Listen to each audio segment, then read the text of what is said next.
les premières traces de l'arbre de Noël apparaissent en Allemagne, précisément à Strasbourg, au XVIe siècle, 1500 et 1600, au XVIe siècle.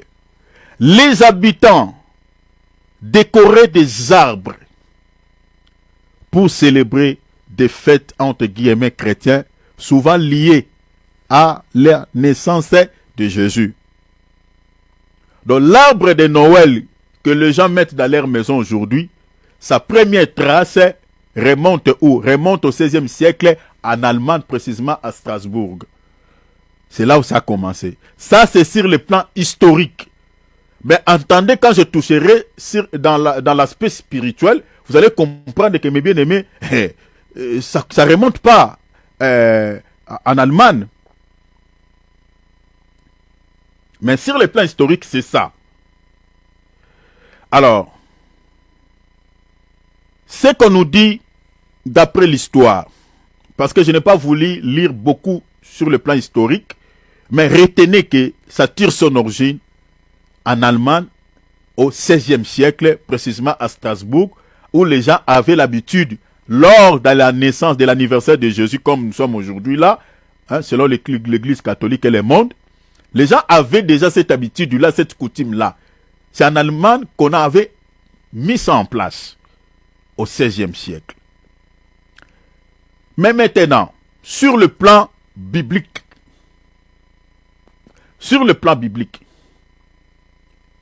l'arbre de Noël représente quoi?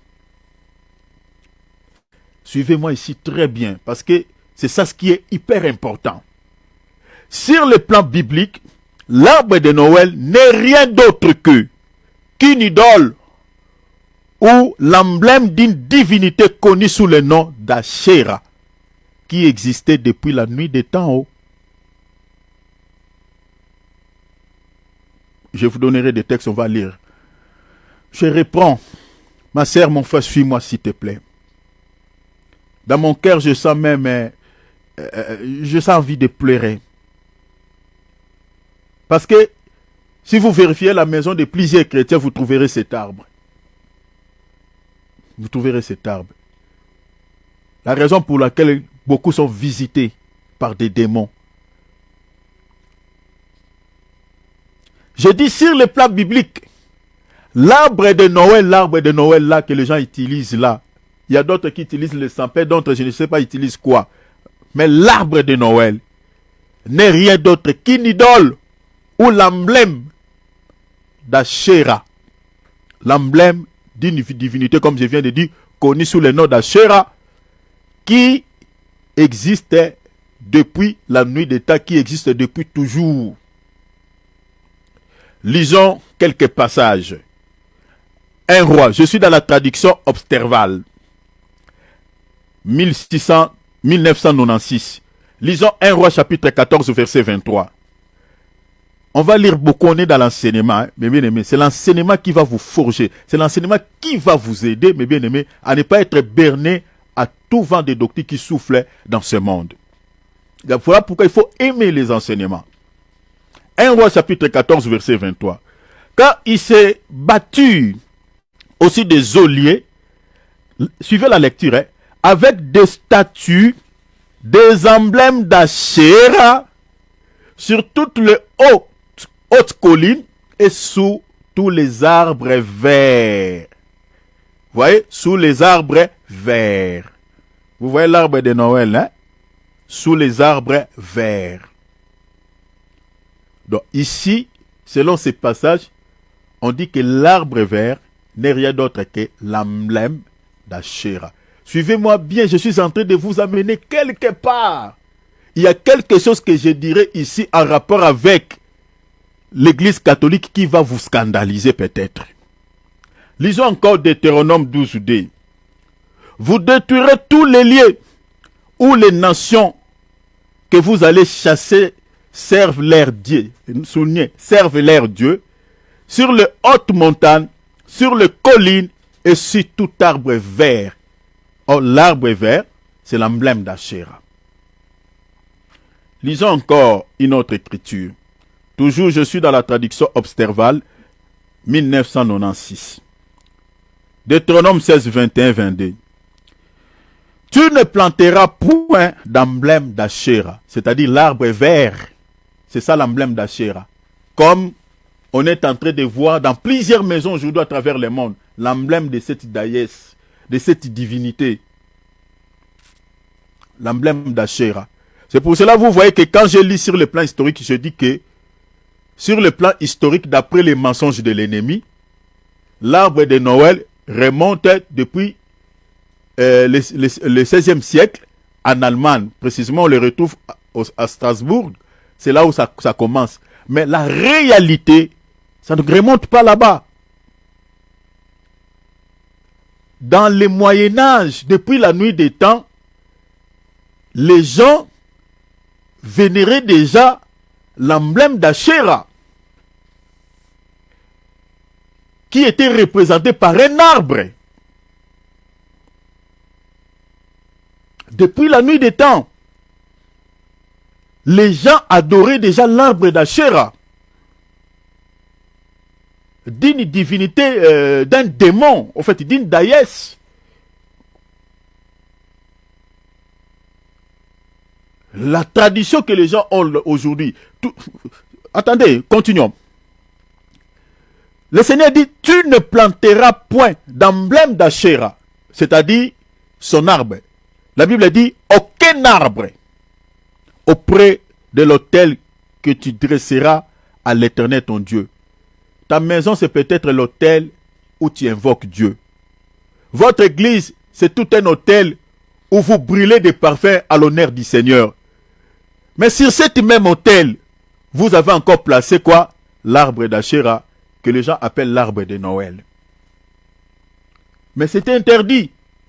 Tu ne planteras point d'emblème d'Achéra, aucun arbre, auprès de l'autel que tu dresseras à l'Éternel ton Dieu. Et tu ne te dresseras point non plus de statues, car l'Éternel ton Dieu est ces choses. Le Seigneur est, il est jaloux, il est contre. Chers enfants de Dieu, ouvrez vos yeux. Ouvrez vos yeux. Ouvrez vos yeux. Ecclésiaste 1:9 dit, ce qui a été, c'est ce qui sera. Et ce qui sera, c'est ce qui se fait. C'est ce qui se fera. Il n'y a rien de nouveau sous le soleil. Je répète, Ecclésiaste 1:9 dit, ce qui a été, l'arbre vert, l'arbre de Noël, c'est ce qui y a été. Ça ne remonte pas aujourd'hui. Ça a déjà existé. Ce qui a été, c'est ce qui sera. Ce que vous êtes en train de voir là, ça a déjà existé, chers enfants de Dieu. La parole de Dieu ne ment pas. L'arbre de Noël que vous voyez là, c'est l'arbre d'Achéra.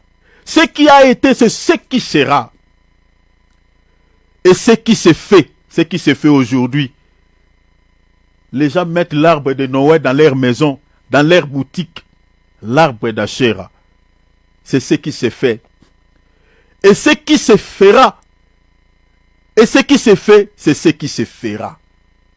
Ça continuera toujours comme ça. Rien de nouveau. Sous le soleil, dit Ecclésiaste 1:9. L'arbre de Noël est une idole connue sous le nom d'arbre d'Achéra, qui était également associé à Baal en tant qu'épouse. Je réponds. Je dis l'arbre de Noël, selon la Bible, est une idole. L'arbre de Noël que les gens mettent là, les gens sont des idolâtres. Vous savez, toutes les personnes là qui ont mis l'arbre de Noël dans leur maison, je vous jure devant le Seigneur Jésus-Christ, si le Seigneur vient là, ils partiront pas où? Ils resteront. Ils resteront. Parce que vous avez placé une idole de la jalousie de Dieu dans votre maison. Mais bien aimé, c'est le spirituel qui commande le physique. Tout ce qui se fait sur le plan physique tire son origine dans la spiritualité. Il n'y a rien, mes bien-aimés, qui se fait dans ce monde ne soit l'effet du hasard. sur le plan, bien aimé, sur le plan spirituel, l'arbre là, c'est tout un culte qu'on aura à cette divinité qu'on appelle Asherah. Et Asherah dans la Bible est considérée en tant qu'épouse. Suivez-moi ici très bien, je vais lier quelque chose ici. Asherah est associée à Baal en tant qu'épouse. On va lire un texte. Lisez d'abord Juge chapitre 2, 13, et puis lisez chapitre 6, verset 25. Parce que Asherah est associé à Baal. Suivez-moi très bien, je nous amène quelque part.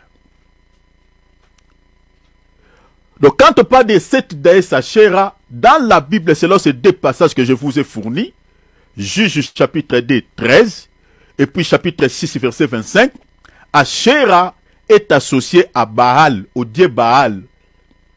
Baal, qui est Baal? Baal, c'est aussi le dieu du soleil. C'est-à-dire, elle est associée à Baal en tant qu'épouse. Lisons, Juge chapitre 6, verset 25. Lisons un seul passage, traduction Observal 1996.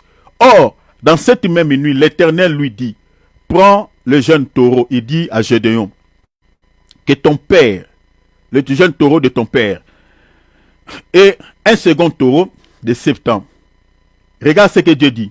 Et démolit l'autel de qui? De Baal, qui est l'époux d'Asherah. Il dit l'autel de Baal, qui est à ton père, et coupez quoi? L'emblème d'Asherah qui est au-dessus. Est-ce que vous voyez ça? Donc si vous lisez certains passages de la Bible, partout où on parle de Baal, on parle également d'Asherah, qui est l'épouse de Baal. Ils marchent toujours de pair, ils sont liés, ils sont associés. Est-ce que vous voyez cela? Mais, regarde maintenant, vous remarquerez, parce que nous sommes en train de parler de l'arbre d'Asherah, qui n'est rien d'autre que l'arbre de Noël. Mais vous remarquerez également que l'arbre de Noël, qui n'est rien d'autre que l'emblème d'Asherah, est également associé à qui? Au Père Noël. Vous voyez? Une autre idole similaire à Baal. Vous voyez, hein? Rien de nouveau sous le soleil.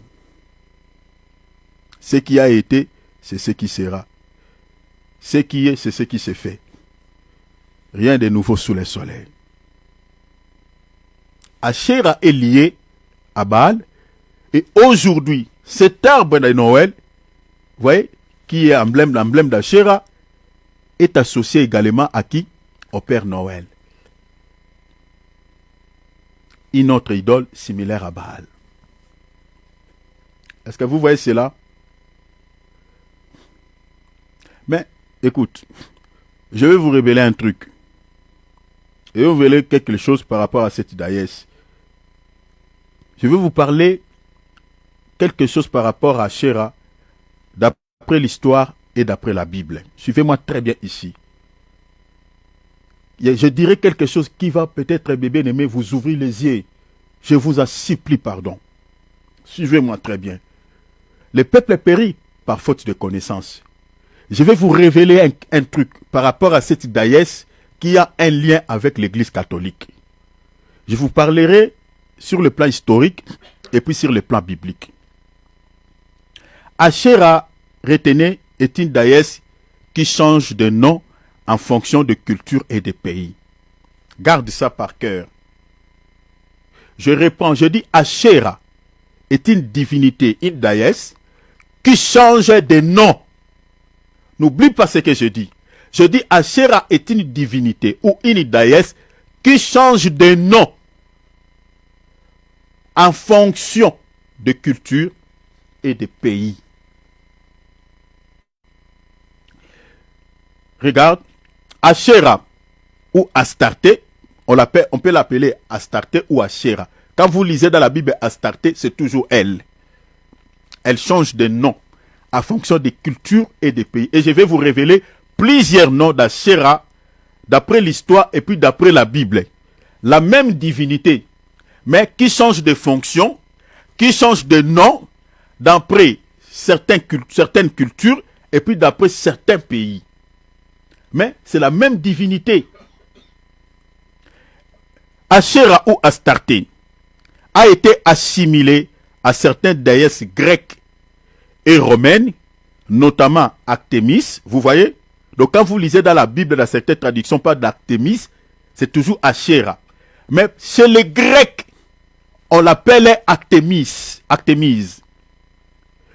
ou Diane d'Éphèse chez les Romains. Donc, dans Actes chapitre 19, verset 23-40, là, Diane d'Éphèse dont on parle là, c'est toujours Asherah. Si vous voulez les liens de tous ces documents, je vous donnerai, chers enfants de Dieu. Parce que je suis allé là-bas pour nous révéler la malice de l'ennemi. Parce que bien aimé, si vous ne connaissez pas toutes ces choses, vous allez se laisser entraîner dans toutes ces fêtes, chers enfants. Il y a des hommes de Dieu qui ne prennent pas le temps de vérifier. Moi, votre fois, je n'ai pas dormi toute la nuit. J'ai pris le temps de faire cet enseignement. Donc, Astarté, c'est toujours elle. Artémis, chez les Grecs, c'est Asherah. Diane des Éphèses, c'est Asherah. Vérifiez dans Actes chapitre 19, verset 23 et 23-40. Elle est liée à la guerre et à la sexualité. Asherah. Comme aujourd'hui là. Vous savez, au jour d'aujourd'hui même, il y a eu encore une guerre qui se livre entre Pakistan et Afghanistan. Donc, les Pakistanais, je crois, ils avaient attaqué Afghanistan. Et Afghanistan va répondre. Bien aimé, il y a des désordres en Russie là-bas. Aujourd'hui même là, il y a eu des guerres. Donc, c'est-à-dire, lors des célébrations, des fêtes à l'honneur de cette divinité, il y a aussi le sang qui coule. Il y a aussi des guerres. Non seulement les guerres, il y a aussi le sexe, la sexualité. Vous savez comme aujourd'hui là, entre guillemets la naissance de Jésus. Si vous vérifiez dans certains hôtels, c'est rempli. Hein? Les hôtels sont remplis. Beaucoup de sœurs vont tomber enceintes aujourd'hui là. L'impudicité.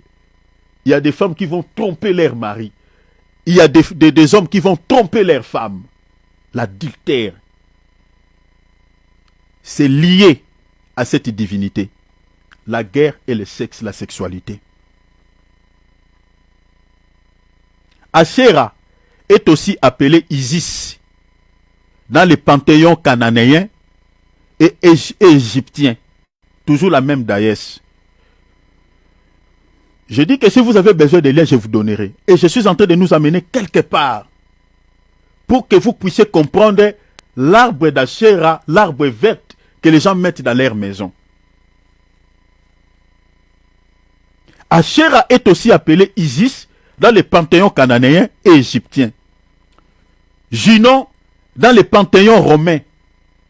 Vous voyez? Donc chez les Romains, ils portent le nom de Junon. C'est l'épouse d'Égypter. Lisez Actes chapitre 14, 12 à 13.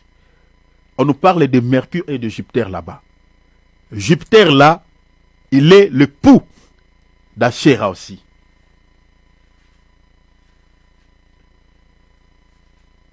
Donc, on dit Junon, dans les panthéons romains, c'est l'épouse de Jupiter. D'après l'écriture que je vous ai donnée, le roi de Dieu, hein, Jupiter, le roi de Dieu. Et Cybèle ou Rhea, dans l'Antiquité grecque. Vous voyez, qui est Cybèle et Rhea? C'est toujours Asherah. Mais regardez ce que je vous avais lu tout à l'heure. Elle est célébrée le deuxième dimanche de mai, durant la fête des mères. Ah!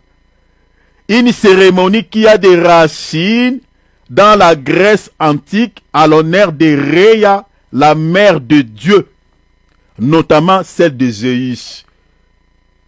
Vous avez vu la fête des mères? C'est dédié à l'honneur de Rhea. Oh, qui est Rhea? Rhea, c'est chez le grec antique, mais c'est toujours Asherah.